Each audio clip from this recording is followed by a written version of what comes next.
관계없이 하나님이 이루시는 일을 보게 되잖아요. 축복된 삶을 살게 됩니다. 그 축복된 삶을 이웃들에게 마음껏 나눠줌이 바로 그 배에서 생수의 강이 흘러나오리라는 거예요. 그 배에서라는 표현은 인간의 가장 깊은 내면이에요. 양심, 마음, 삶 전체를 말합니다. 그래서 그 배에서 생수가 흘러나오리라는 건 뭐냐? 우리 크리스찬의 인생 전체에서 다른 사람들에게 예수님의 성품으로 마음껏 주님의 사랑을 전달하는 자가 주님을 믿는 자라는 사실로 한없이 주님의 헌신과 희생과 사랑이 흘러나오는 것을 그 배에서 생수의 강이 흘러나리라 그랬습니다. 이것은 성령이 아니고는 불가능한 일이에요.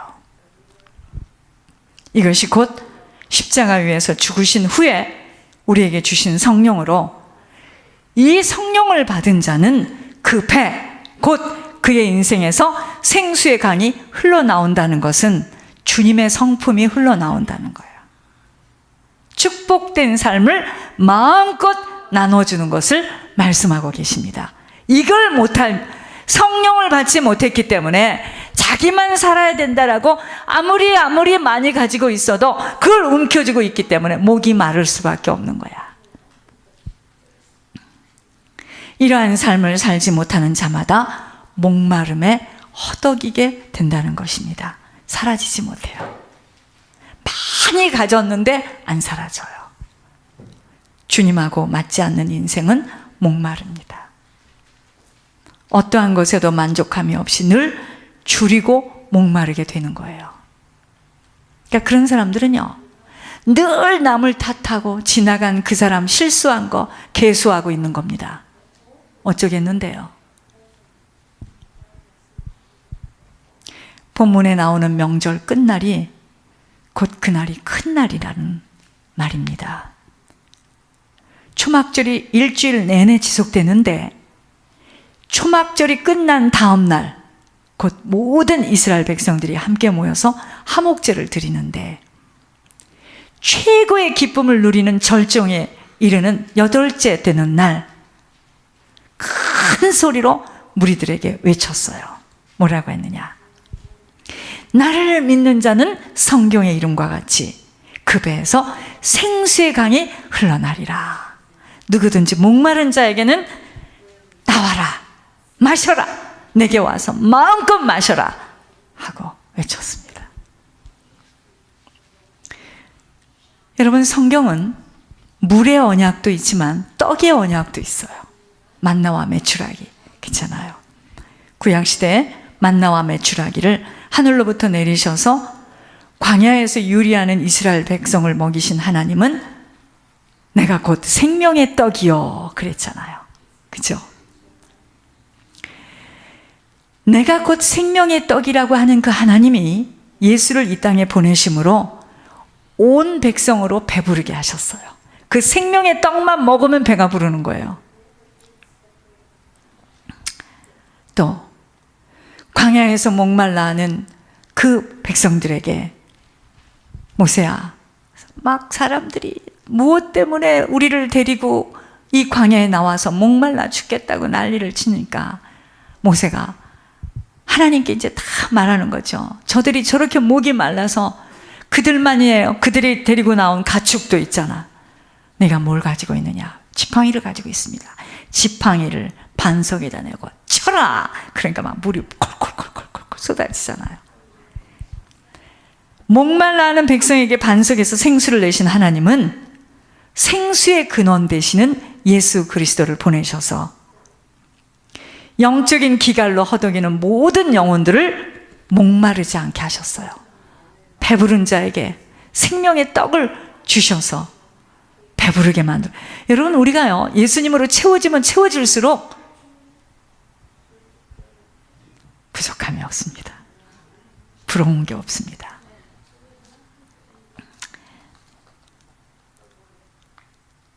그 생수의 근원 되시는 예수 그리스도를 듣고 그 예수 그리스도대로 따라가는 것만큼 목마르지 않아요. 목마르지 않습니다. 목마름의 원인은 생수의 부족함으로 에레미야는 여호와를 이렇게 말했어요. 생명을 주시는 분, 곧 생명의 근원이라는 의미에서 생수의 근원이라고 묘사했습니다. 제가 제일 좋아하는 구절이에요. 에레미야 2장 13절에 이 백성이 두 가지 악을 행하였나니, 두 가지 악을 행하였는데 그 하나는 생수의 근원되는 나를 버린 것과 주님을 버린 것과, 여러분 주님 버리면 내 힘으로 살아야 됩니다.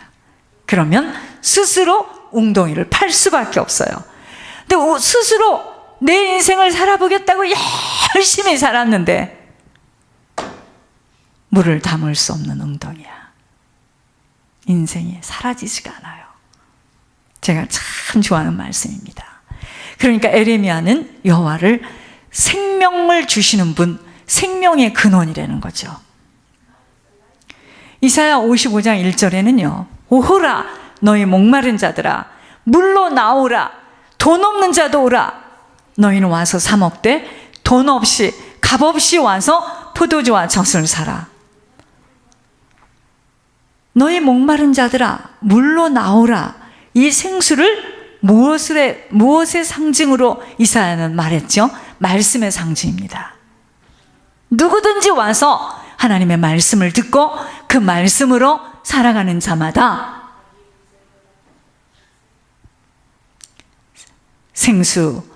생수의 근원 대신 하나님 앞에 나오는 자마다 와서 말씀을 들어야 살 거 아니겠습니까? 말씀을 못 들으니까 사람들이 나중에는, 여러분 요즘에는요 치매라는 게 그런 거예요. 영혼의 질병입니다. 영적인 문둥병이에요, 치매가. 여러분들 같이 이렇게 말씀 듣고 있으면 치매 같은 거 안 걸립니다. 걸릴 수가 없어요.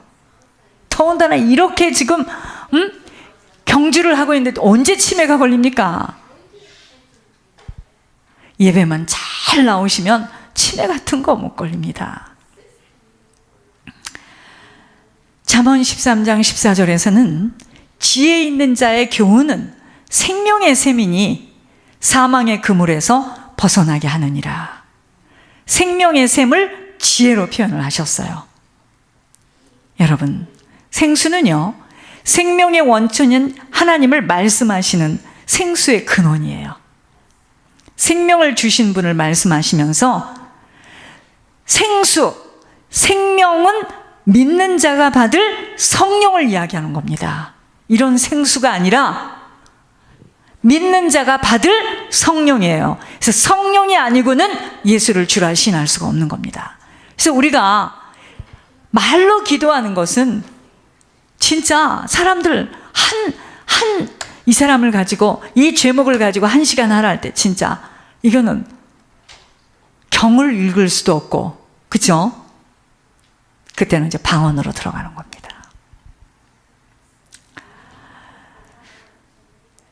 생명은 믿는 자가 받을 성령으로, 생수의 강은 하나님이 선물로 주시는 예수 그리스도를 믿음으로 영접한 그리스도에게 임할 성령을 가리키시는 겁니다. 성령.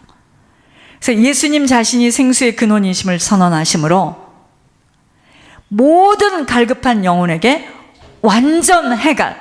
여러분, 우리가요 어떠한 일을 만나도, 어떠한 문제를 만나도, 어떻게 사람이 육신이 있는 동안 일주일 내내 24시간 동안 성령 충만합니까? 그런 사람은 없습니다. 귀신인가 보죠. 그런 사람은 없습니다. 그렇지만 우리가 힘이 들고 어렵고 막 낙심하고 낙담이 될 때도 있지만, 우리가 다시 성령의 충만함을 받을 수 있는 그 길에만 다시 회복되어진다면 우리는 영적인 그 질병에서 빠져나오게 됩니다. 여러분, 인간은요, 우리는 전부 다 수고하고 무거운 짐을 짓는 자들로서 우리에게는 안식이 없습니다. 영원한 생수이신 그리스도에게만이 참된 안식을 얻게 되는 것으로, 그가 십자가에서 달려서 우리 죄를 담당하심으로 우리로 하여금 그분과 화평하도록 만드셨어요. 오직 믿음으로 하나님께 나아가는 자만이 생수를 마실 것이요 그에게 생수의 근원 되시는 축복의 사람으로, 축복의 삶으로. 여러분 보세요. 오늘도 하나님께서 이곳에 나오는 자마다 하나님이 이곳에 계심과 하나님을 찾는 자들에게 상 주시는 이심을 믿어야 할지니, 그래서 오늘도 하나님 앞에 이 믿음으로 나왔어요. 말씀을 통해서 하나님을 알아가기 시작하네요. 여러분 어떻게 되느냐? 생수를 마시는 거예요. 그게 생수를 마시는 겁니다. 그러면 그의 인생에 생수 때문에 되어지는 일들이 이제 나타나기 시작해요. 그러면 다른 사람들에게 그것이 증거로 보여지고 또 그 축복을 전달하게 되죠.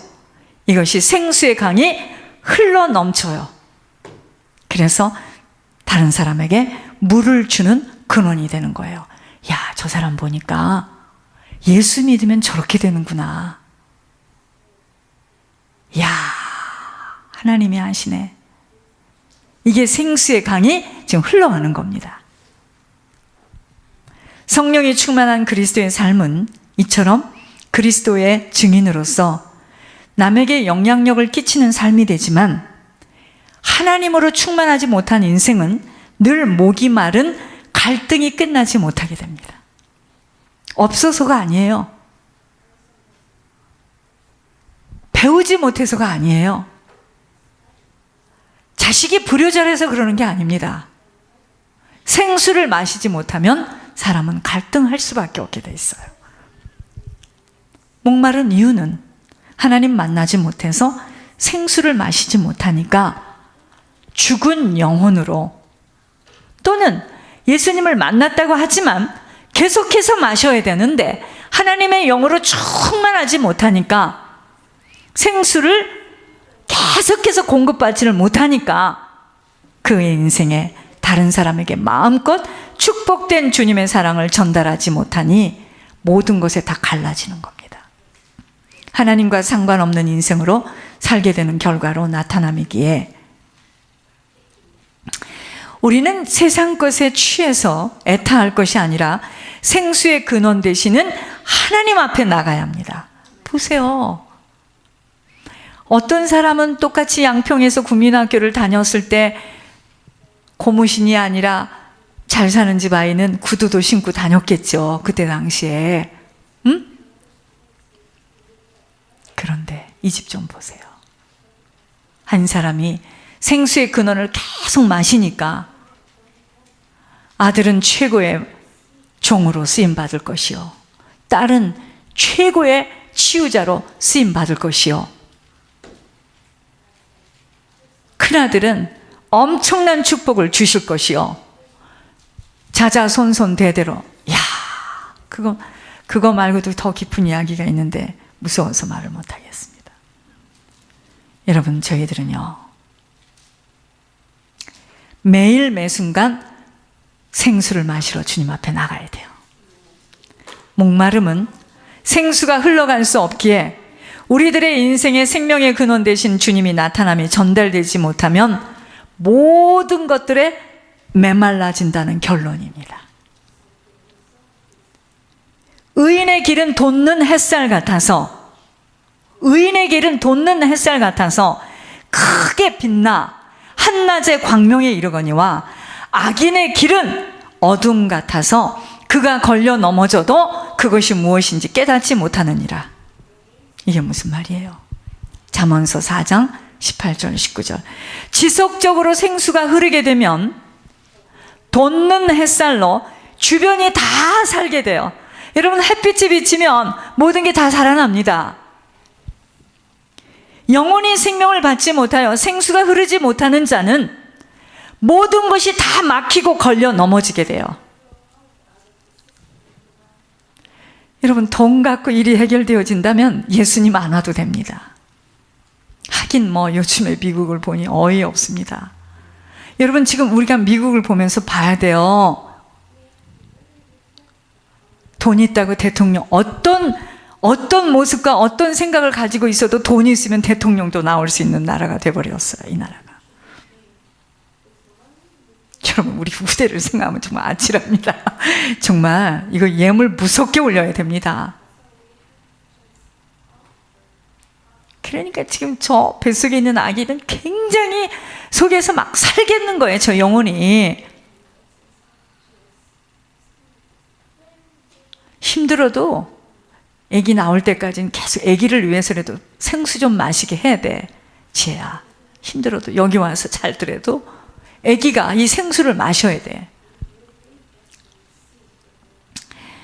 여러분, 항상 주님의 말씀에 주의하여 귀를 기울이며 눈에서 떠나지 말고 마음속에 간직해야 함이 바로, 생수를 마신다는 것은 주님 앞에 나와서 하나님이 하시는 말씀을, 그 말씀을 듣고 지켜 행하는 만큼 생명이 되어서 온 육체 속에 하나님의 살아계심이 나타나기에 본인만이 아니라 그의 인생 속에 나타난 하나님의 손길로 다른 사람들에게